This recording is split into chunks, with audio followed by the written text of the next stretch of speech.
đi xem đội mũ bảo hiểm, lái xe đèn led bốc đầu. Ok. Rồi chào bếp LHK ha, tôi là Pháp C đến từ lực lượng MSPD. Họ yêu cầu mình xuất trình Dạ giấy tờ đi. ok. Ok.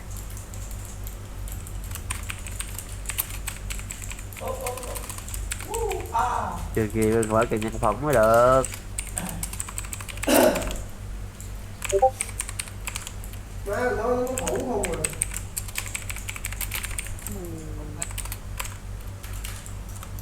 Rồi giờ anh sẽ tiến hành phạt bill nhân sự trước nhé. Là em đi xe không nổ hiểm với lại lái xe lạng lách bốc đầu đánh võng. Tôi cần video ha. Em cần video à? Dạ. Béo ơi béo. Béo ơi.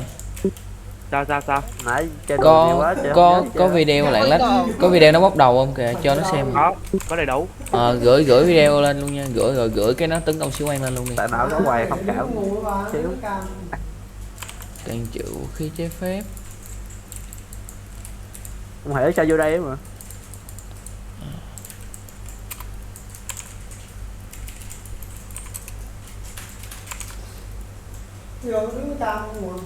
Ừ. Ủa tàn trữ vũ khí trái phép. Đúng rồi.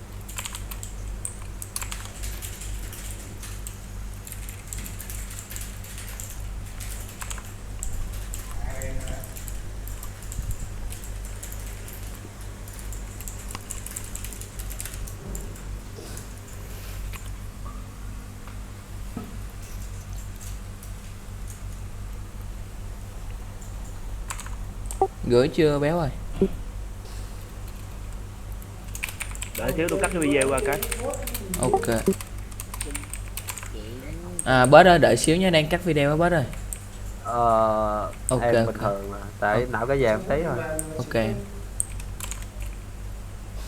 Xíu nữa gặp xíu nữa gặp mà anh sao còn gặp nữa.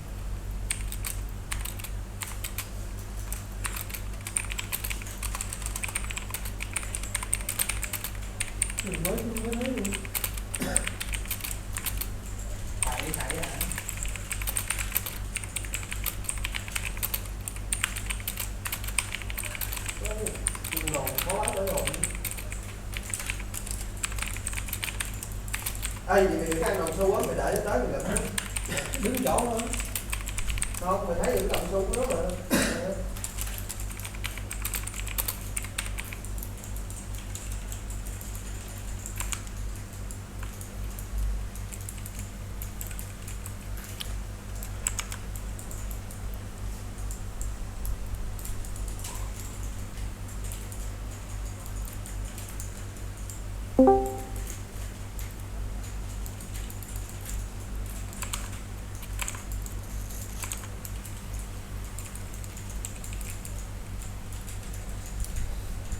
Đừng có ăn đồng xu hiểu không? Ăn đồng xu nó biết mấy đâu rồi.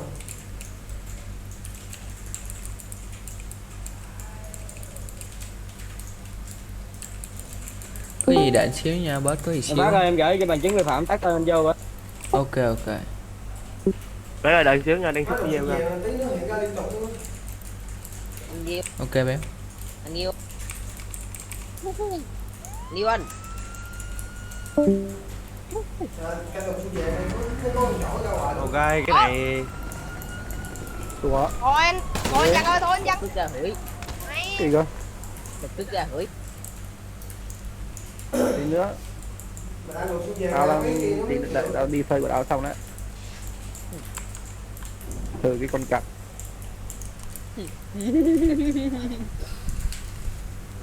lục xác nó chưa phát.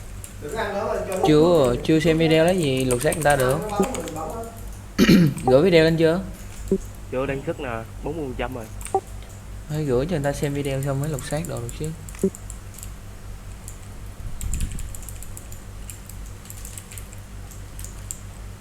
Người ta phải xác nhận cái bằng chứng.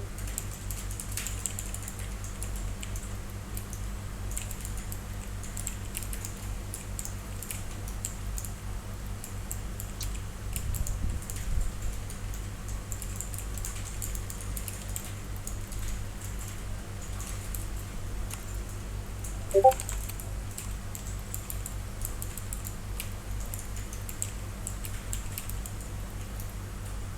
mà chuyên gia không có bắn rồi.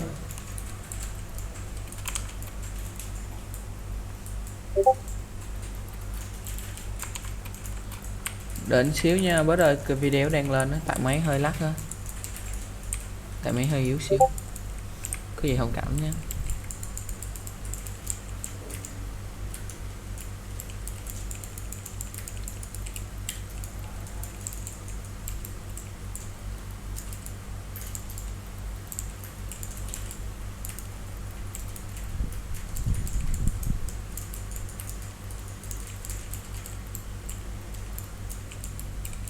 Này bắn là xu đi theo anh hả? Nào. Này bắn là xu đi theo anh hả? Không, đi kiểu nhặt xu, còn bắn giết đó cũng được xu nữa.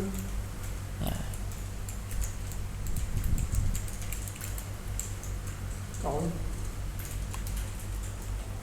Có chưa béo? Có rồi, tôi gửi qua tin nhắn ghi cho ông ha. Ok, sao không gửi bằng chứng vi phạm bên server cho nó xem, gửi ghi cho tôi chi nữa. Ok. Hiểu không? Gửi cho người ta xem luôn. Bớt ơi, bớt ơi. Bớt LHK ơi, alo em. Nói là chơi súng thì hơi khó hiểu không? Đợt quá lớn là sao ta? Đúng không? Mà đâu mày hỏi mày nhặt mày đi. Gửi vô không được hả? Không, quá lớn. Bao Mấy nhiêu ông phút? cắt video được không? Mấy ông cắt video được mới từ năm ngoái chưa xong hả? Từ từ, tại video dài quá em, đợi xíu.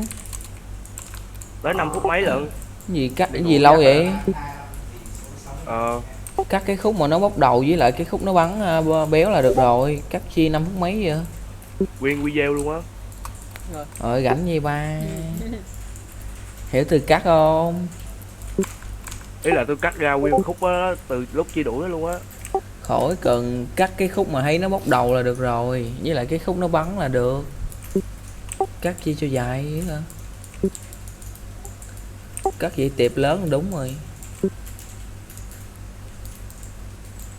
Cắt cái hút bốc đầu, còn cắt thêm hút bắn nữa. Em Monicho em không cần phải cắt luôn em. Gì vậy? Gì vậy? Monicho thì không cần phải cắt đâu em. Thanh niên nói qua điện thoại chia sẻ. Quay không biết cái dòng luôn luôn á. Xong là bảo ơi có cái con.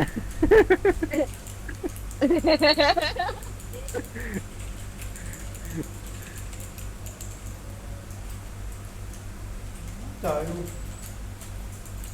Nhưng mà hình như là vẫn phải dùng mà làm gì được 5 người không?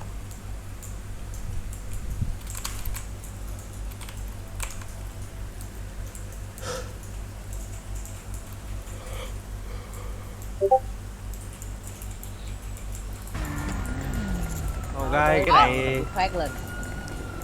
Thôi anh Văn ơi, thôi anh Văn. Mày Cái nữa mới đủ.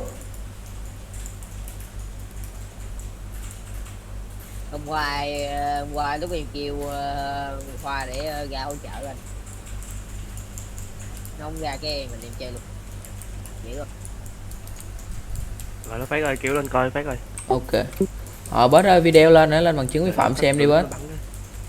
Alo.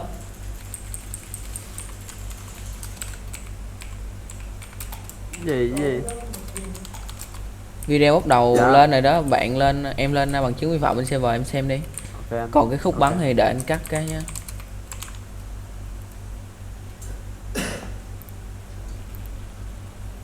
Chiếc cho em 1.900 đường xếp.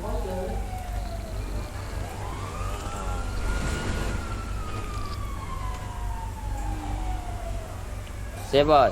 Cảnh sát này không có lương không ơi? Nghèo lắm. Cảnh sát gì không có lương vậy sếp? Cảnh sát nghèo lắm. Buồn giờ.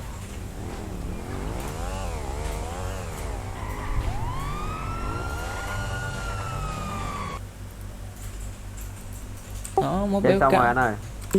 Ok, bây giờ anh tiến hành phạt bill trước nhá, phạt bill nhân sự trước nhá, là bốc đầu với lại Ok, không đổ ok. hiểm á. Ok, muốn làm gì anh làm. Có bì nào đắt hơn thấy không? Cái bì có rẻ quá. Ok, giờ đợi cái án kia lên anh xử nhá, đợi video kia lên đã.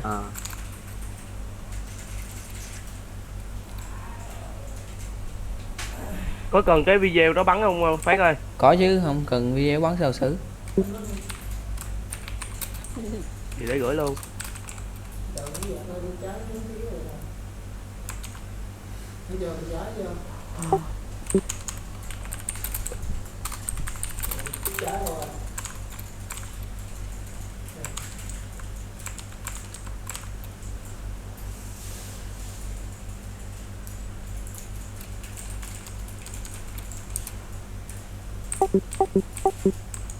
Quá nhiều sim một cái đột mà em sợ gì. Ui 3 phút mấy nữa mới gửi được thêm cái. Vậy kiểu đợi xíu.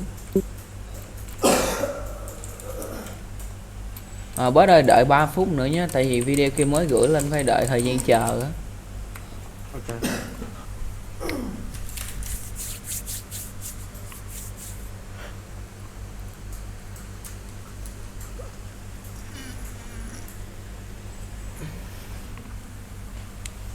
Mà cũng như cắt video up lên thôi mà sao cảm giác cắt lâu thế nhờ.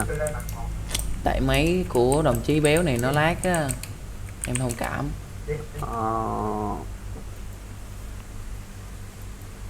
Chắc tại sao phụ dễ. Anh kêu cắt cái bốc đầu với lại bật khúc em bắn thôi mà Béo cắt nguyên khúc và nguyên video 5 phút mấy luôn, đăng lên cái nó kêu tệ quá lớn nên là phải cắt lại nữa.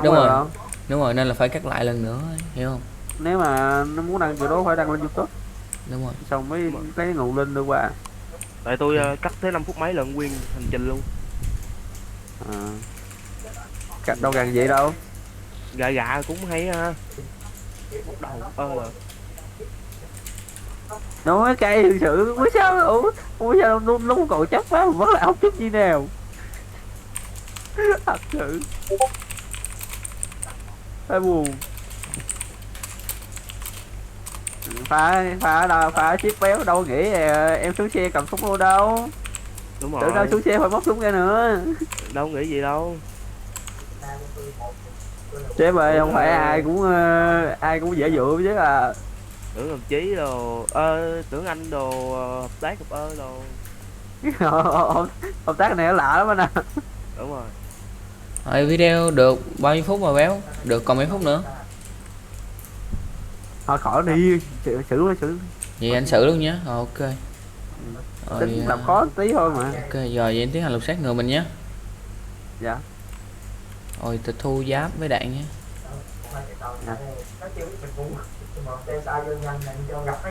Bye bye nha. Đây à. Bye xíu Cho anh hỏi cây súng đâu rồi? Súng hồi nãy gớt anh. Có tay khu vực giao chiến. Béo có bằng chứng không? Béo chụp cái tấm hình gớt lại đi Béo ơi. Đây để em gửi ghi cho anh luôn à. Ok. Sao Phát. Chụp cái khúc mà bớt này gớt cái súng nè. Gớt cái M4. Béo coi video, Béo chụp đi rồi béo gửi tin nhắn cảnh sát. Rồi giờ anh tiến hành việc bill luôn nhé. Tội danh của em là sử dụng khí công cộng, sử dụng khí trái phép, tàn trữ trái phép, tấn công sĩ quan cảnh sát, tàn trữ giáp. Tổng án là 170 phút. Anh giảm 10 phút một té là còn 160 nhé. Okay.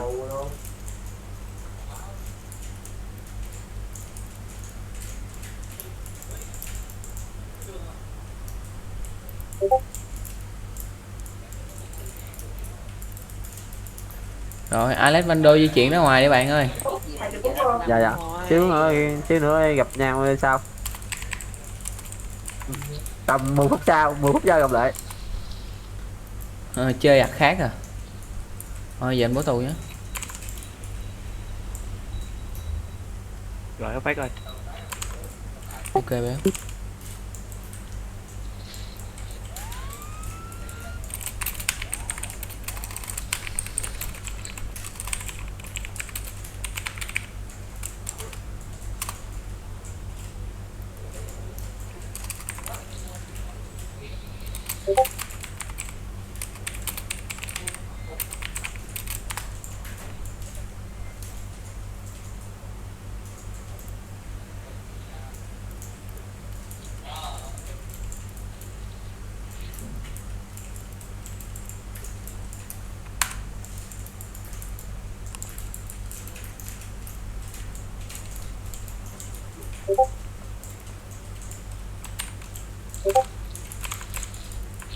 Mình bỏ tù nha bớt ơi, béo né ra tôi bỏ tù rồi. Nó Béo ơi né ra tôi bỏ tù béo ơi.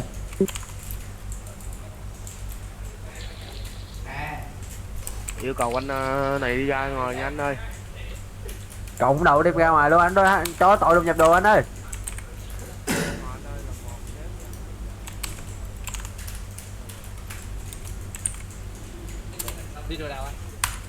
Đó, đường này à. Ra đường này nè.